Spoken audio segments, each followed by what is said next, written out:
नमस्कार दोस्तों, आज की क्लास में पढ़ेंगे जनजातीय साहित्य जो जेपीएससी और जेएसएससी के लिए बहुत ही लाभदायक है। तो झारखंड में ऐसे बहुत सारे जनजाति है जो जेपीएससी और जेएसएससी एग्जाम के लिए बहुत सारे ऐसे क्वेश्चन जनजाति के बारे में पूछा जाता है। तो उनमें से एक आज की क्लास में पढ़ेंगे। उनमें से एक जनजाति जो कि है संथाल जनजाति, जो भारत के संविधान में 8वीं अनुसूचित संशोधन के रूप में 8वीं अनुसूची में शामिल किया गया है संथाल भाषा को।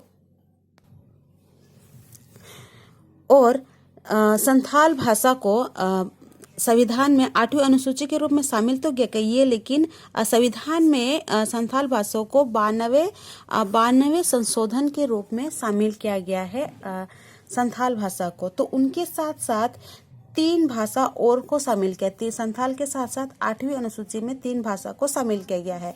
वो है बोडो, डोंगरी, मैथिली और क्या है, संथाल। ये भाषा 8वीं अनुसूची में इसको शामिल किया गया है और इसको 2003 में 22 दिसंबर और इसको जो है 22 दिसंबर 2003 में शामिल किया गया है। इन 4 भाषा को शामिल किया गया है 8वीं अनुसूची में। तो आगे में पढ़ेंगे, आगे देखेंगे, यहाँ पे दिया गया है। तो झारखंड की जो संथाली साहित्य है, हाँ, झारखंड की जो संथाली साहित्य है वो बहुत ही क्या है, प्रसिद्ध है। और जब से वो झारखंड का जो संथाली भाषा है, पूरे भारत में संथाली भाषा जो है जब से 8वीं अनुसूची में शामिल किया गया है संविधान 92वें संशोधन में संविधान में, तब से झारखंड संथाल भाषा जो है, उनका जो भाषा है वो बहुत और अधिक उसको मान्यता मिलते गया। और उसके साथ साथ जब से वो 2003 के बाद से ही संथाली साहित्य के रूप में संथाली साहित्य का जो एक न्यू दिल्ली साहित्य अकादमी के द्वारा भी संथाली भाषा को साहित्य अकादमी के रूप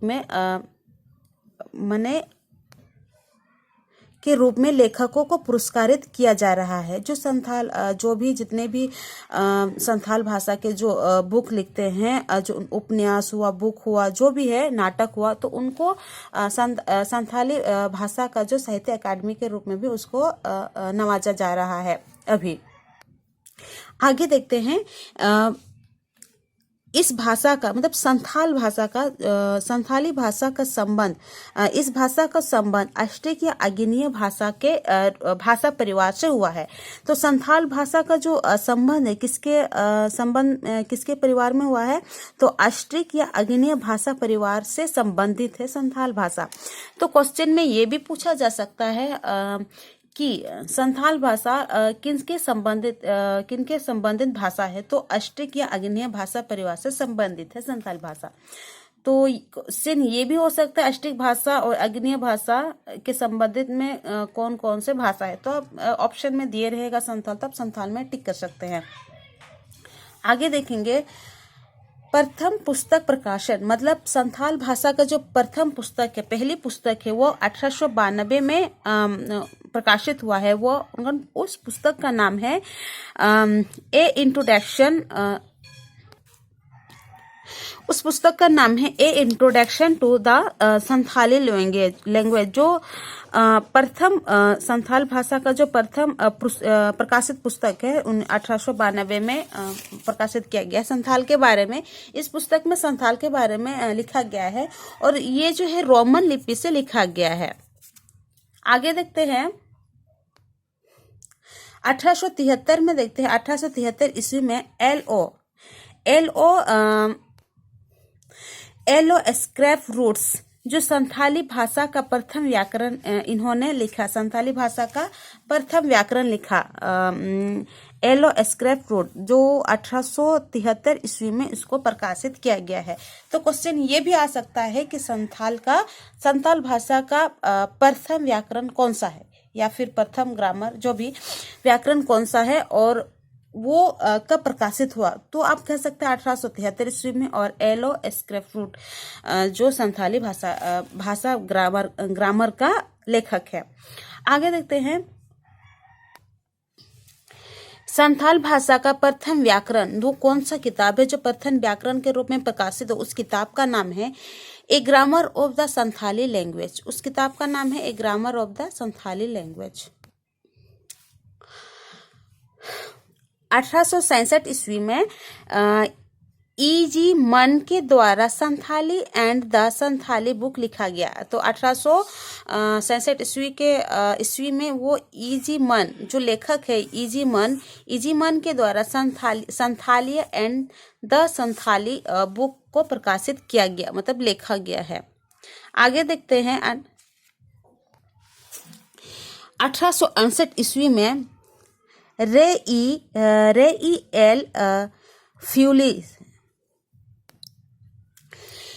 ई एल फक्शुली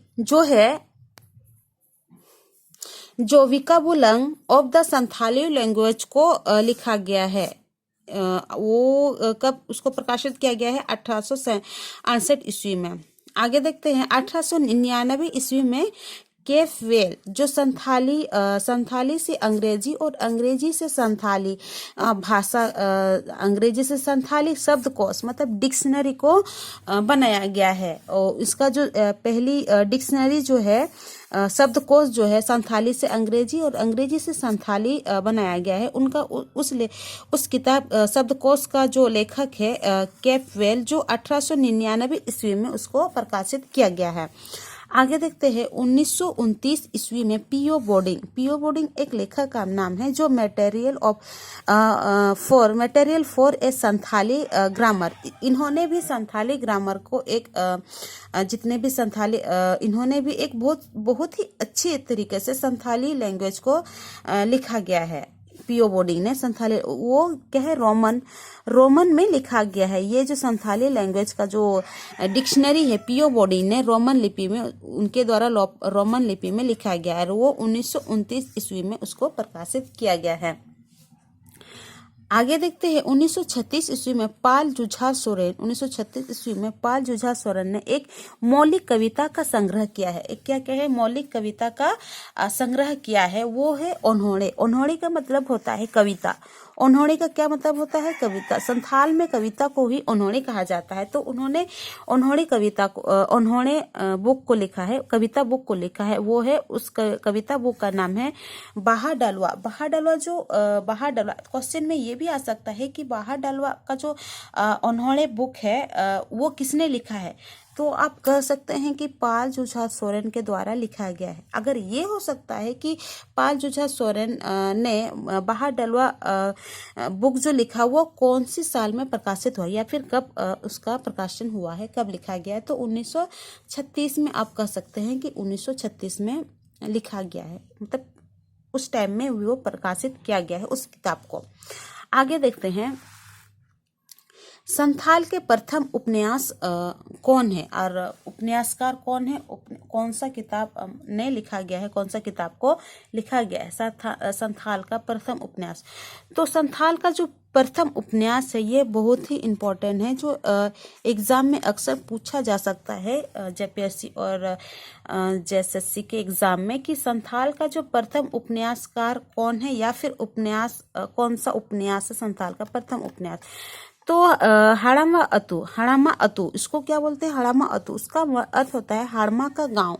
जो मतलब ये किताब का नाम है, उपन्यास का नाम है, जो जिन्होंने उसका जो इस उपन्यास हाड़ामा अतु का जो उपन्यासकार है वो है कौन है? वो आर कोर्टेयर्स जो उपन्यासकार है। तो क्वेश्चन ये भी आ सकता है कि संथाल का जो प्रथम उपन्यासकार है वो किसने लिखा? तो उस लेखक का नाम हो सकता है आर कोर्टेयर्स, या फिर ऐसा हो सकता है कि सुल्तान का प्रथम उपन्यास का कौन सा उपन्यास है। बहुत सारे ऑप्शन में बहुत सारे बुक का नाम दिया रहेगा, उसमें से आपको टिक करना है कि कौन सा उपन्यासकार है। तो आप उस टाइम आप लगा सकते हैं कि हड़ामा अतु, हड़ामा अतु भी दे सकता है क्वेश्चन में, या फिर हड़मा का गांव भी दे सकता है, या फिर ये भी दे सकता है, ये भी दे सकता है। दोनों में से आप कोई भी लगा सकते हैं। कभी कभी अक्सर में कभी कभी एग्जाम में एक्चुअली ये पूछा जाता है कि संथाल के प्रथम उपन्यास कौन सा है, तो हड़ामा अतु।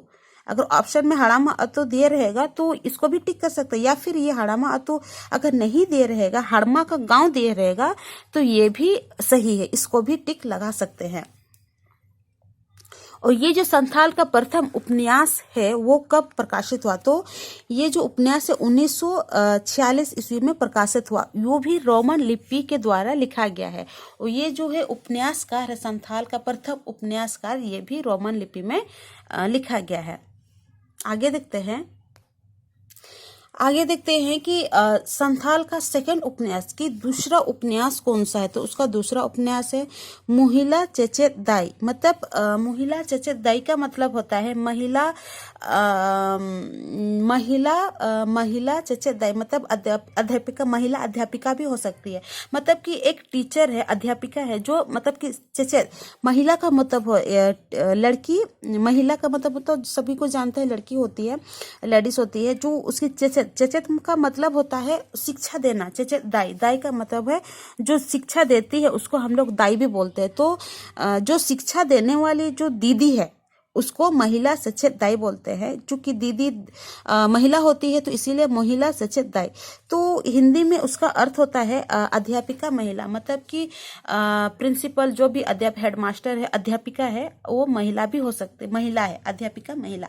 तो ये दूसरा उपन्यासकार है। तो उपन्यास है, तो उपन्यासकार जो इसका जो महिला सचेत दाई का जो उपन्यासकार है तो वो कौन है, तो ये ननकू सोरेन। इस उपन्यास महिला चचेत दाई का जो उपन्यासकार है वो कौन है, तो आप कह सकते हैं कि ननकू सोरेन, या फिर ननकू सोरेन ने कौन सी सेकंड उपन्यासकार लिखा संथाली भाषा का, तो आप कह सकते हैं कि महिला चचेत दाई। ये जो है देवनागरी लिपि में लिखा गया है, इसको महिला चचेत दाई को। आगे देखते हैं देवनागरी लिपि। यहाँ पे दिया गया है देवनागरी लिपि, संथाल काव्य संग्रह, जो देवनागरी लिपि से ही लिखा गया है। संथाल काव्य संग्रह, बहुत सारे ऐसे काव्य संग्रह है जो हम लोग कुकमू काव्य संग्रह का जो संग्रह किया गया है और जो एक पुस्तक बनाया गया है, वो उसका पुस्तक का नाम है कुकमू। कुकमू का मतलब होता है स्वप्न। ये जो कुकमू संथाल भाषा से कुकमू स्वापन को ही कुकमू कहा जाता है और कुकमू को ही स्वापन, मतलब कि हिंदी में हो गया स्वापन और संताल में हो गया कुकमू। तो कुकमू को ही स्वापन कहा जाता है। तो संथाली काव्य संग्रह को का जो बुक है, किताब है, वो कुकमू के नाम से प्रकाशित हुआ है और उसका जो लेखक है किशोर साहू। तो कुकमू का जो लेखक है कौन है, बाल किशोर साहू। उस लेखक का नाम है बाल किशोर साहू। तो क्वेश्चन में ये भी सवाल पूछ सकता है कि बाल किशोर साहू के द्वारा कौन सी काव्य संग्रह को लिखा गया है, तो आप कह सकते हैं कुकमू, या फिर ऐसा भी हो सकता है कुकमू का जो लेखक है कौन है, तो बाल किशोर साहू। या तो कुकमू एक कौन सा क्या है, तो कुकमू एक संथाल काव्य है जो 41 काव्यों का संग्रह है। इस कुकमू किताब में, कुकमू पुस्तक में 41 काव्य का संग्रह है इस कुकमू बुक में। तो आगे देखते हैं 1941 ईस्वी में ओलची की लिपि जो रचनाकार है, तो ओलची की लिपि जिसके द्वारा किसने प्रकाशित किया गया है, मतलब कि किनके द्वारा, मतलब किसने बनाया है, किनके द्वारा प्रकाशित किया गया है, तो आप उसका जो रचनाकार है, मतलब उसकी जो जन्मदाता है जिसको कह सकते हैं, वो है पंडित रघुनाथ मुर्मू।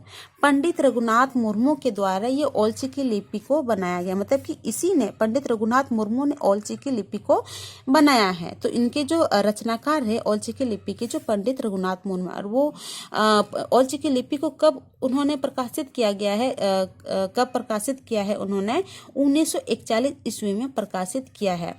तो सबसे पहले यहाँ पे बहुत सारे ऐसे सवाल पूछे जा सकते हैं पंडित रघुनाथ मुर्मू के मुर्मू के संबंध में। तो उनकी पंडित रघुनाथ मुर्मू कौन है, उनके गांव कहाँ है, और उनके जो जन्म है वो कब हुआ है। तो पंडित रघुनाथ मुर्मू के जो जन्म हुआ है वो 1900 पंडित रघुनाथ मुर्मू जो 5/5/1905 में उन्होंने जन्म लिया। वो भी उड़ीसा राज्य में और कहाँ पे, उड़ीसा राज्य में, और मयूरभंज जिला है एक, मयूरभंज जिला में। और उनका जो जन्म स्थान है उसका गांव का नाम है उड़ीसा राज्य मयूरभंज जिला डहारडी, या फिर आप उसको डांडबोस तो भी कह सकते हैं। तो डहारडी गांव या फिर डांडबोस गांव, दोनों में से कोई भी, मतलब कि दोनों ही एक ही नाम है। तो आप कह सकते हैं कि डहारडी डांडबोस में उनका जन्म हुआ। जो उनके जो रचनाकार है, ये जो पंडित रघुनाथ मुर्मू जो रचनाकार है, ये तो उनका स्क्रिप्ट, जिन्होंने पंडित रघुनाथ मुर्मू ने ओलची की लिपि को एक अपना अलग पहचान दिया, ओलची की लिपि को बनाया। उनके साथ साथ जब ओलची की लिपि का उन्होंने प्रकाशित किया, उसके बाद उन्होंने एक नाटक को भी लिखा। एक पुस्तक के रूप में एक नाटक को साहित्यिक नाटक को भी उन्होंने लिखा। आगे देखते हैं, यहाँ पे देखिए। तो जब उन्होंने पंडित रघुनाथ मुर्मू ने 1941 में ओलची की लिपि को आविष्कार किया, उसके बाद से ही संथाली भाषा के प्रथम साहित्य नाटक, संथाली भाषा के जो प्रथम साहित्य नाटक है, प्रथम साहित्यिक नाटक है, वो बिदु चांदान है, जो पंडित रघुनाथ मुर्मू के द्वारा उसको इन्होंने, पंडित रघुनाथ मुर्मू ने ही इन संथाली नाटक को लिखा। वो उनका किताब का नाम है बिदु चांदान। तो इनके द्वारा ही बिंदु चांदान बुक भी, ओलची की लिपि भी और बिंदु चांदान बुक भी प्रकाशित हुआ है। तो ओलची की लिपि को उन्होंने 1941 ईस्वी में प्रकाशित किया गया है। उसके बाद से उसका सेकंड साल से उनका जो 1942 ईस्वी में ओडिया लिपि में प्रकाशित हुआ। तो ऐसा भी क्वेश्चन आ सकता है कि ओलची की पंडित रघुनाथ मुर्मू की जो बिदु चांदान है या फिर बिदु चांदान किताब जो है वह कौन सा लिपि में प्रकाशित किया गया है। तो आप कह सकते हैं कि वो जो लिपि है वो उड़िया लिपि में उसको सबसे पहले प्रकाशित किया गया है। आगे देखते हैं, संथाली भाषा के जो प्रथम समाचार पत्र है वो कौन सा है। तो संथाली भाषा के जो प्रथम समाचार पत्र है वो है होड़ संवाद, जो 1947 ईस्वी में प्रकाशन हुआ है। और उनके जो रचनाकार है डोमन साहू समीर। ये बहुत ही इम्पोर्टेंट क्वेश्चन है जो एग्जाम में अक्सर पूछा जाता है कि संथाल भाषा का प्रथम समाचार पत्र कौन सा है। तो आप कह सकते हैं कि होड़ संवाद है। उसके बाद ये होड़ संवाद कब आविष्कार, मतलब कि कब उसको प्रकाशित किया गया, तो 1947 ईस्वी में प्रकाशित किया गया। या फिर ऐसा भी पूछ सकता है कि होड़ संवाद का जो लेखक है या फिर रचनाकार है वो कौन है। तो आप कह सकते हैं कि डोमन साहू समीर है। आगे देखते हैं, 1941 ईस्वी में ही मैकफेल जो है मैकफेल के द्वारा एक किताब लिखा गया है संथाली भाषा का। वो है an introduction to Santhal, introduction to Santhal, जो संथाल के बारे में एक इंट्रोडक्शन दिया गया है, जो उनके द्वारा ही मैकफेल के द्वारा लिखा गया 1947 में। तो संथाल का जो इंट्रोडक्शन किताब है, अगर पूछा जाता है कि किसने और कब लिखा है, तो मैकफेल राइटर का नाम है मैकफेल, और वो 1947 ईस्वी में उनके द्वारा प्रकाशित हुआ है। आगे देखते हैं, 1951 ईस्वी में डोमन साहू समीर के द्वारा ही प्रावसिका संथाल जो है संथाल प्रावसिका का प्रकाशन किया गया है। संथाल प्रावसिका का प्रकाशन क्या है, प्रावसिका का क्या किया गया है, प्रकाशन किया गया है। तो ये पूछा जा सकता है किन के द्वारा हुआ है, तो आप कह सकते हैं कि डोमन साहू के समीर के द्वारा हुआ है। और कब प्रकाशन किया गया, 1951 ईस्वी में प्रकाशित किया गया है। आगे देखते हैं, केवल सोरेन एक राइटर लेखक का नाम है। वो हिंदी से संथाली भाषा का एक शब्दकोश बनाया गया है, जिसको हम डिक्शनरी भी कह सकते हैं, हिंदी संथाली डिक्शनरी, जिसको उन्होंने देवनागरी लिपि में लिखा गया है। और लेखक कौन है? केवल सोरेन। तो क्वेश्चन ये भी आ सकता है कि केवल सोरेन ने कौन सा बुक को लिखा है, तो या फिर शब्द हिंदी संथाली शब्दकोश जो है वो कौन सा लिपि में लिखा गया है, तो आप देवनागरी भी कर सकते हैं। तो आगे देखते हैं 1953 ईस्वी में सरदार प्रसाद किसको देवनागरी लिपि में भुर्क इपील जो एक किताब का नाम है भुर्क इपील, उन्होंने भुर्क इपील किताब को लिखा गया है सरदार प्रसाद ने। तो क्वेश्चन ये भी आ सकता है कि सरदार प्रसाद ने कौन सा बुक को लिखा सबसे पहला, तो अब सबसे पहला उनका बुक जो है भुर्क इपील है, और वो जो है कब उसका प्रकाशन किया गया है, उस किताब को 1953 ईस्वी में प्रकाशित किया गया है। वो जो 53 ईस्वी में प्रकाशित किया गया वो भुर्क इपील जो एक किताब का नाम है वो देवनागरी लिपि में लिखा गया, और वो भुर्क इपील जो एक कविता का संग्रह, उस कविता इस भुर्क इपील में एक 40 कविता का संग्रह है। तो ये जो है भुर्क इपील से ये सरदार प्रसाद को पहचान किया जाता है कि अगर क्वेश्चन में ये भी आ सकता है कि उनका जो सरदार प्रसाद का जो निक नेम है, मतलब कि उसका और दूसरा नाम है उनका जो है भुर्क इपील बोलने से भी सरदार प्रसाद की पहचान आता है। या फिर भुर्क इपील कौन है, तो आप सरदार प्रसाद के नाम भी बोल सकते हैं, या फिर सरदार प्रसाद का दूसरा नाम क्या है भुर्क इपील, या फिर भुर्क इपील किसको कहा जाता है, तो सरदार प्रसाद किसको को ही भुर्क इपील कहा जाता है। हो गया। आगे देखते हैं 1953 ईस्वी में ही डोमन साहू समीर की पुस्तक 1953 ईस्वी में ही क्या है 1953 ईस्वी में ही डोमन साहू समीर की जो पुस्तक लिखा गया है वह दिसोम बाबा, क्या लिखा गया है? दिसोम बाबा जो है देवनागरी लिपि में लिखा गया है। वो क्या है? दिसोम बाबा को देवनागरी लिपि में लिखा गया, वो एक छंद के रूप में लिखा गया है। वो क्या है? एक जो दिसोम बाबा किताब है वो छंद, उस किताब में एक छंद के रूप में, उस किताब को एक छंद के रूप में क्या क्या है लिखा गया है। और उस छंद में क्या है? संथाल की जो लोकगीत है, जितने भी लोकगीत है उसमें दिसोम बाबा किताब में लिखा गया है। तो ऐसा भी हो सकता है कि दिसोम बाबा किताब में क्या है, वो क्या चीज़ का है, तो ये एक छंद के रूप में किताब है, एक छंद है जो उस किताब में एक संथाल लोकगीत पाया जाता है, मतलब संथाल लोकगीत को लिखा गया है। तो संथाल लोकगीत दिसोम बाबा के रूप में किसने लिखा, अगर क्वेश्चन में ये आता है तो आप कह सकते हैं कि डोमन साहू समीर के द्वारा लिखा गया है। या फिर दिसोम बाबा कब प्रकाशित हुआ है, तो 1953 ईस्वी में प्रकाशित हुआ है। हो गया। आगे देखते हैं मोगला सोरेन का, जो एक मोगला सोरेन एक राइटर है, बहुत ही जाने माने फेमस राइटर है, जिन्होंने साहित्यिक नाटक संथाल के जो नाटक लिखा है, बहुत ही अच्छा नाटक लिखा, जिनके चलते उनको साहित्य अकादमी से भी अवार्डी से भी नवाजा गया है उसको।